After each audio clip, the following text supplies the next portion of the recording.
Hello friends and welcome back to my channel Creative Science. In today's lecture, we shall be continuing with the chapter Reproduction in Organisms, Part 6, presented by Satnam Singh. Let us check the contents which we learned today. First is sexual reproduction and its occurrence. Pros and cons of sexual reproduction means advantages and disadvantages of sexual reproduction. Phases in life cycle of organism's life: juvenile stage, reproductive stage, and senescent phase. We'll learn these phases in detail. So let us start with sexual reproduction. In the previous lecture, we finished the topic asexual reproduction. In today's lecture, we shall be learning about sexual reproduction in detail. So what is sexual reproduction? It is a process of development of new individuals through formation and fusion of gametes. Through formation and fusion of gametes.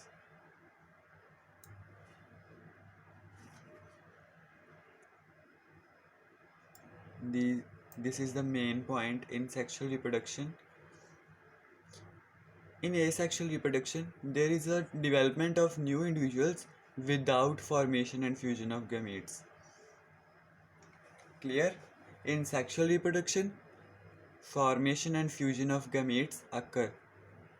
Gametes are formed from male and female genital tract or reproductive tract and fuse in the female reproductive tract in humans.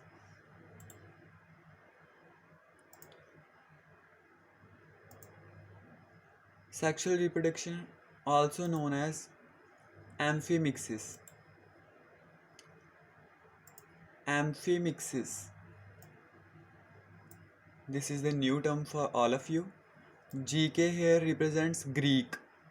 Greek is a language in which amphi means both and mixis means union. Both union means both sperms and ova unite to form zygote. Clear? I hope you all are familiar with this topic. Sexual reproduction is also known as syngenesis, derived from Greek words. Syn means together, genesis means origin, means the new individuals are originated by union of both male and female gamete together. Clear? Sexual reproduction is also known as amphigony. Amphigony, also derived from Greek word. Amphi means both, as we discussed in the above point, and gony means marriage, means both union. Marriage indirectly means union. Both union means sperms and ovum union. Clear? This is the introduction of sexual reproduction. So let us now discuss which processes sexual reproduction involves. Sexual reproduction involves 4 processes. First is formation of haploid cells, the gametes. Yes, gametes are haploid. Haploid means it is represented by a single N. Here N represents chromosome number. Haploid means derived represented by single N, and N represents chromosome number of an organism. First process is formation of gametes. The second process is fusion of two gametes forming diploid zygote. As you all know, when sperm and ova fuse, they form diploid zygote. All of you are familiar with this term. Diploid zygote means 2N. It is represented by 2N. Clear? The next process involved in sexual reproduction is repeated mitotic divisions of zygote to form embryo. Means mitotic divisions occur in zygote and it forms embryo. Means this process is also known as embryogenesis. Or the last process involved in sexual reproduction is growth of embryo into new individual.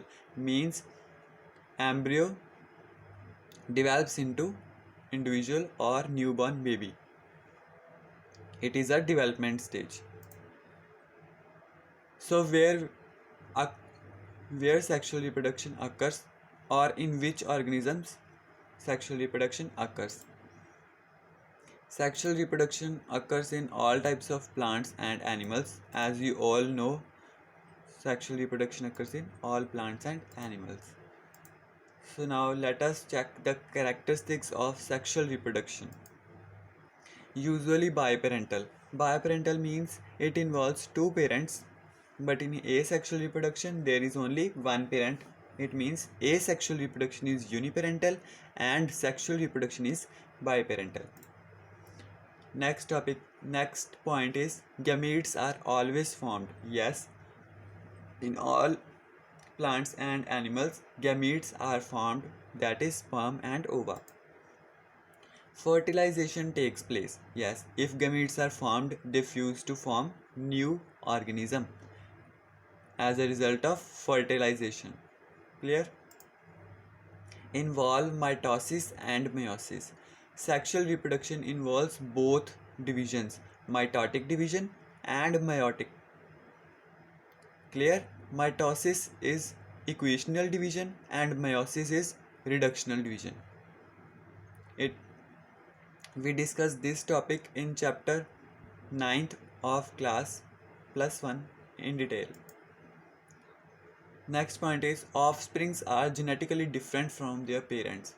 Obviously, in sexual reproduction, genetic material mix with each other and it forms different offspring from their parents. In sexual reproduction, multiplication is not so rapid. As you all know, in asexual reproduction, multiplication is very rapid, but in sexual reproduction, multiplication is not so rapid. So these are the characteristics. Now let us discuss about advantages of sexual reproduction. It introduces variations. Yes, it is very important. Sexual reproduction introduces variations because genetic material mix with each other and it forms genetic recombinations which results in variations. Sexual reproduction introduces variations, so it plays an important role in evolution. The next point is adaptation is better in offsprings produced through sexual reproduction. In this point, the author want to say that the offsprings produced through sexual reproduction adapts better than asexual reproduction. Clear? And the last point is provide vigor and vitality to offspring. Here vigor means, I want to underline this, vigor means physical strength and good health, and vitality means capacity to live and develop. It means the organisms produced by sexual reproduction is of physical strength and good health and also capacity to live and develop better than organism produced by asexual reproduction. Clear? So what are the disadvantages of sexual reproduction? Usually biparental. How this biparental is a disadvantage? Because it involves two parents, so we have to find the mate or the partner to generate or produce new offspring. The next point is slow process and takes a lot of time. Yes, sexual reproduction is very slow process and it takes a lot of time. For example, The offsprings in humans take 9 months to produce or come in the earth, come on the earth. The next point is fertilization has a chance factor.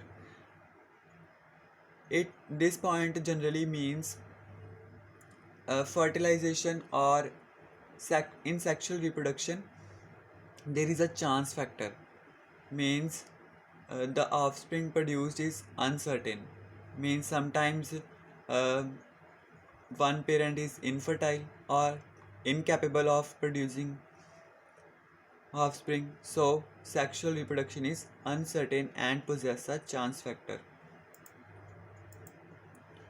Now let us discuss the important topic, that is phases in life cycle. There are three phases in the organism's life. In organism's life there are three phases. First is juvenile phase, reproductive or maturity phase, and senescent phase.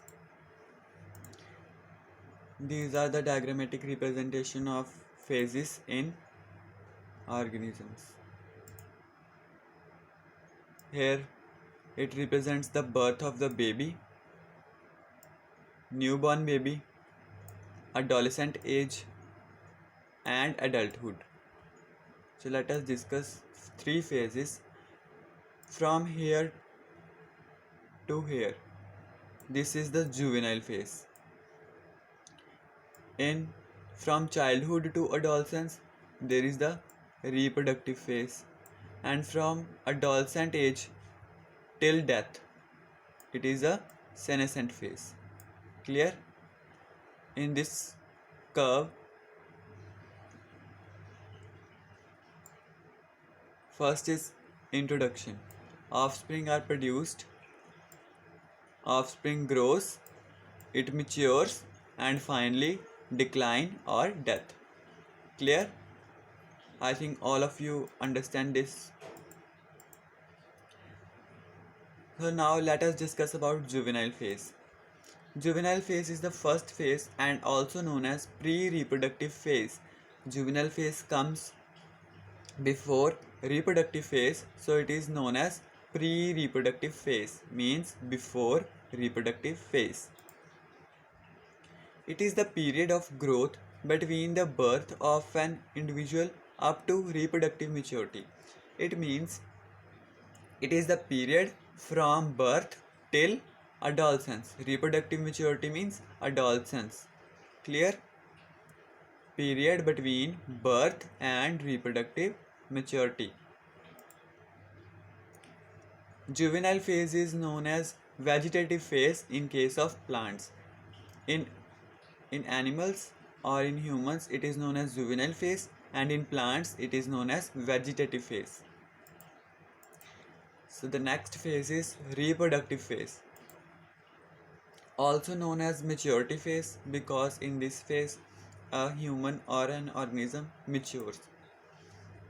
It is the phase in which reproductive organs develop and mature. This indicates sexual maturity. In reproductive phase, reproductive organs develop and mature and start functioning. For example, in males testosterone is produced and in female estrogen is produced. This indicates sexual maturity, means the person is now mature in his sexual life. In plants, appearance of flowers indicates sexual maturity. As the point want to say that in plants when flowers appear it indicates sexual maturity in plants. So now let us discuss about animal breeding. On the basis of time of breeding, animals are classified into two types because all the animals have breeding times. So let us discuss about these animal breedings. First is seasonal breeders. Seasonal breeders means reproduce at a particular time of the year. Means these organisms or seasonal breeders are the breeders which reproduce at a particular time or a selected time to reproduce. Such as frog. Frogs reproduce in rainy seasons. Clear? For example, lizards reproduce in late summer or in middle summer, etc. The next one is continuous breeders. Continuous breeders are those breeders which reproduce throughout their sexual maturity, means reproduce till sexual maturity occurs or till sexual maturity ends, such as honeybee, rabbit, mice, or human also. These reproduce throughout their sexual maturity. So now let us check the organism. This is a lizard. Clear? This is a frog. These two are seasonal breeders in summer season and in rainy season. This is mice, and this is honeybee, and this is a rabbit. These three are continuous breeders. Clear? So now let us discuss the important topic, that is menstrual cycle and estrous cycle. What is the difference between these cycles? In females of placental mammals means the mammals which possess placenta. Placenta is a barrier between fetus and mother through which fetus gains nutrients from the mother body. So, in females of placental mammals, cyclic changes in ovaries, accessory glands, and hormones during reproductive phase constitute menstrual cycle. In primates are the organisms which possess a complicated brain. For example, monkeys, humans, or which possess a large brain. Clear? Menstrual cycle occurs in primates or in females. Clear? In non-primates. Now non-primates are the organisms which possess small brain. Clear? In non-primates, cyclic changes during reproduction constitute estrous cycle. You only have to remember, in primates the cyclic changes known as constitute menstrual cycle, and in non-primates the cyclic changes constitute estrous cycle. Estrous cycles are seen in dolphins, elephants, and menstrual cycles seen in monkeys, apes, humans also. But non-primates have small brain, but there are some exceptions or some intelligent non-primates, for example dolphins and elephants. These are intelligent non-primates. So now let us check or see the pictures. This is a monkey, a primate, and in monkeys there are menstrual cycle. This is dolphin and elephant. These are non-primates but intelligent non-primates, and in the life of these two organisms there is estrous cycle. So now let us discuss the last topic, that is senescent phase. Senescent phase, it begins at the end of reproductive phase when functioning of all body parts slow down. Means when reproductive phase ends, the functioning of all body parts slow down. It is known as senescent phase. Last phase of the lifespan means senescent phase ultimately leads to death, as in the next point. So it is known as last phase of the lifespan. Clear? I think it is enough for today. If you have any doubt or any query, don't stay longer. Please comment me in comment section. In the next lecture, we discuss about sexuality in organisms, events in sexual reproduction in detail. Till then, be safe. See you in the next lecture. Thank you.